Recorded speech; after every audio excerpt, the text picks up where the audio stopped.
Hello and welcome. I am your instructor, Dr. Domiko L. Cunningham, better known as Dr. Media. So, in this lesson for this week, we will be looking at how to light this scene. Now, this scene was built inside of Maya 2014. Doesn't really matter what version of Maya that you're using when we work on this. Realistically, you just want to be able to open this up, and this does open up in this is set to open up in 2015. I will also be uploading just a FBX version of this because this file could be opened in any Maya. There's nothing specific about what Maya it should or should not be opened up inside of.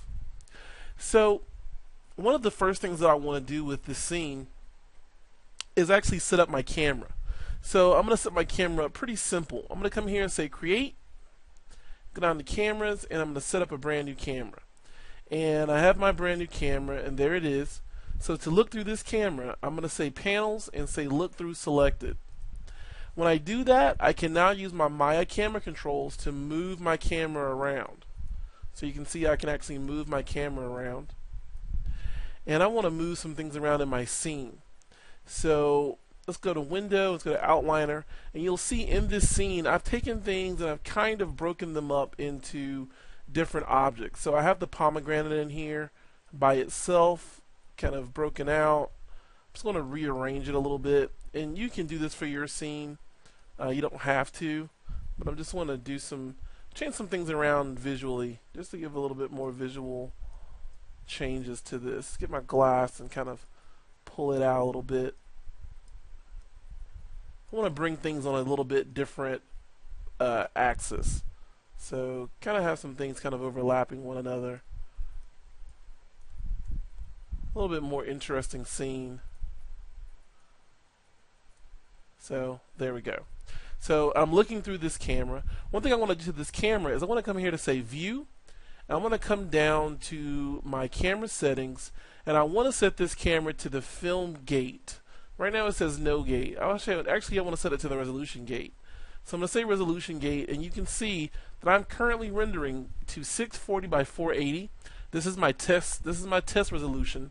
So I want to render to my test resolution when I'm first starting out here inside of Maya. So let's open up my render settings. I'm going to come right here and open up my render settings, and I'm just going to let's see if there's actually. I thought that there was, but there's not. There's not a default. So when you first open up Maya, I'm just going to set this back to default. When you first open up Maya and you use Mental Ray will be set to a sampling method of unified sampling with a quality of 0.25. So the way this works is that this stuff is now kind of set up to be a little bit more automatic than it was in the past inside of Mental Ray. You can use this unified sampling where we'll set it. You can set it at values of, right now it's set to a quarter value, and you basically really have no control over how the sampling happens.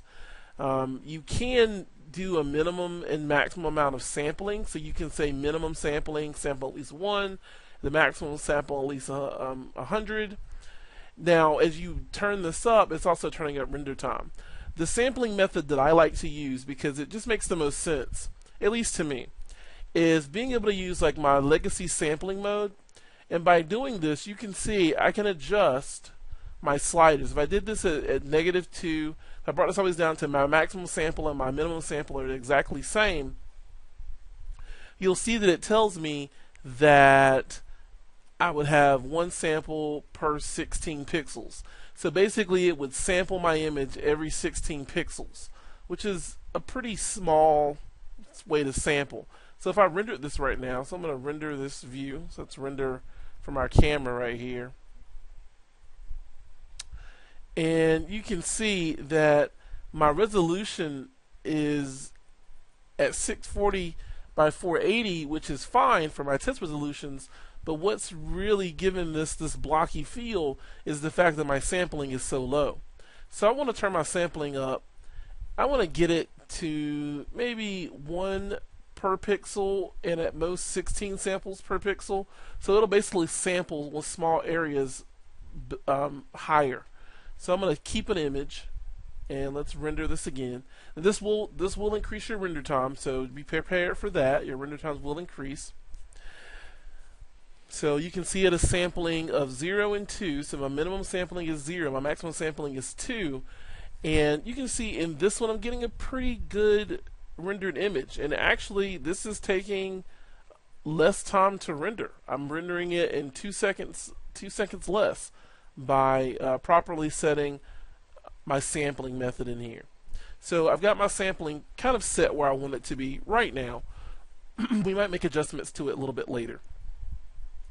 So one of the first things that I want to do with my scene is I want to set this up visually. So I want to frame it, and I think my framing is okay. I'm going to just kind of off a little bit to the side, maybe.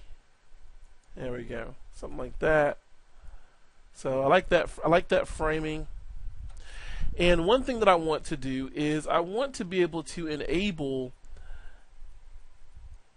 depth of field. So having depth of field is something that I want to be able to do for my particular shot. And let's delete that other camera out of there. So here's my camera 2. I'm going to rename this and call this shot underscore cam. So this is my shot cam. And actually, one thing before I do anything else to it, I'm going to take my shot cam and select all of its translate, rotate, and scale attributes. Just select them all really quick and right click on them. And I want to lock them, so that way I can't move my camera anymore. So my camera won't move. So that's really what I want to be able to do. So I'm going to click on my camera. Let's close these render settings. Keep my outliner open because I don't know when I might need to jump into it. So I'm going to keep my outliner open, and in my camera view I want to click on objects in my camera so I can see where these objects belong and see where they actually are, which is nice to be able to do that. I'm going to bring this a little bit forward and over, something about like that. So that works pretty well. So I'm going to click on my camera and I'm going to hit Control A to get my attributes for my camera open. And I want to look at my shot cam shape. So in my shot cam shape, you'll notice I've got my camera attributes and I've got my film back. Right below film back, I have depth of field. Let's turn on my depth of field. Well, you can see in my viewport now for this camera, because I am using viewport 2.0, it shows me where the depth of field actually is and shows me how blurry this is. And you know, it's kind of like, okay, well that's pretty great, but how do I adjust where the depth of field starts and where it stops and what is blurred, what's not blurred? So you can see right now I have an f-stop of 5.6 and I have a focal distance of 5. So if I want to know how close things are to the camera, I can actually do that pretty simple. If I go here and I look at window, actually I look at display rather, I'm going to look at display and say heads up display, and I want to click on object details and make sure object details is actually active. By doing that, if I click on an object in the camera viewport, you'll see right here it says distance from camera and it has 13.59, 13.519 rather. And if I click on the decanter in the background, you'll see this is 18.683. The apple right here is 14.335, and then the pomegranate is 15.203. At least that piece of the pomegranate, right? Because different parts of these are at different depths if they're, you kind of stay back in space. So I know right now that my glass is 13 units from the camera. So I'm going to click on my camera and come here to focal distance. I'm going to type in 13. And you'll see that now pretty much everything is in focus right around 13. If I come in here like 13.5, right, I can keep pushing my plane back. So let's say we do it right at 14. So let's render this shot now. So let's render this. And I should get a nice depth of field effect on everything behind my glass. And you can see that actually in actuality it does do that. It gives this kind of blurred effect to the decanter back here, and everything else is in focus. Let's go back to my camera again. Let's track this in some, so 13, and let's re-render this. Now, the other thing that you would have to do to clean this up, of course, is to be able to use some higher sampling so that we can, because these pixels back here are kind of blurred out, we want to sample at a higher rate so we can get that a little bit cleaner. So I'm going to come back in here and go to my render settings, and let's turn up my sampling, so I'll be 4 and 64, and I also want to, we'll leave this where it is right now. And let's go ahead and set this. Let's keep one of these. Actually, let's delete all these other guys out. So I'm going to go back in here, delete all the ones that I'm not going to use, and this is the last one. So let's keep it, and let's render a new one. So now my sampling's higher, so it's going to take longer to render, which is, it's going to happen. And you can see with my sampling set higher that I'm getting a softer variation of things in the background. So you can see I'm getting more sampling to that.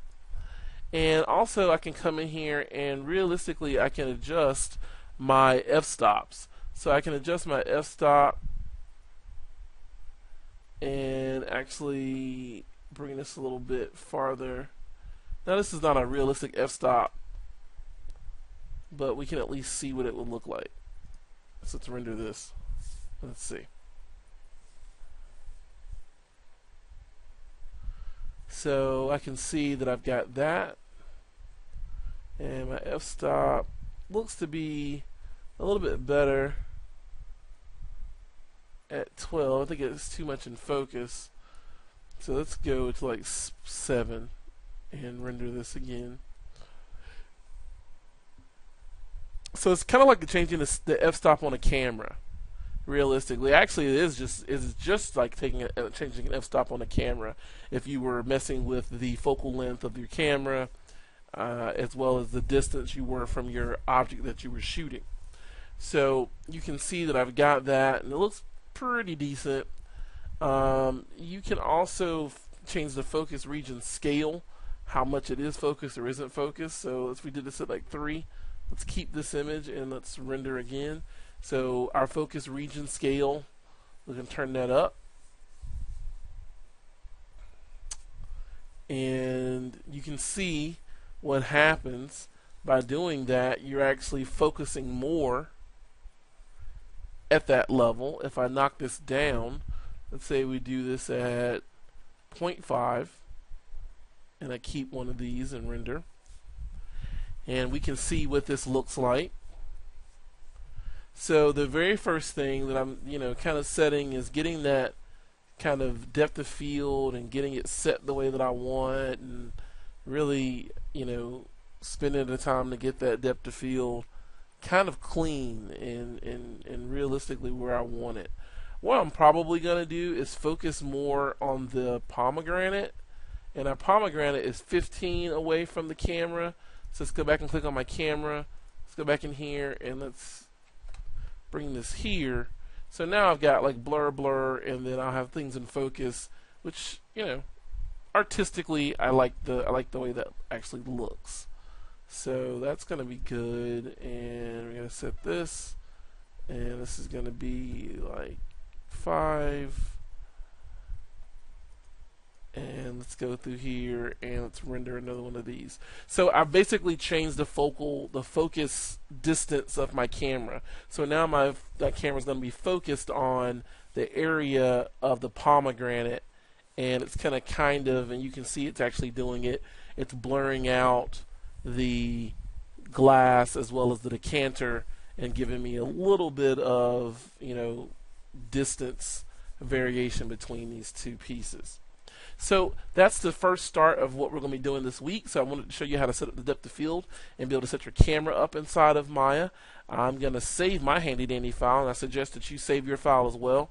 In the next videos, we'll be looking at how to start applying shaders to this scene.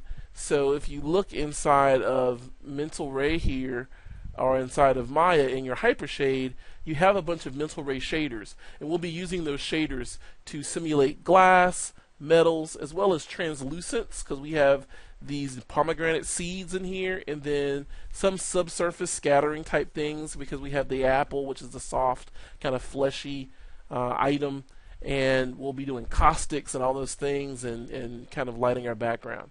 So either way, we'll get to the rest of that in our next video coming up right here. So stay tuned to Phoenix and Sep.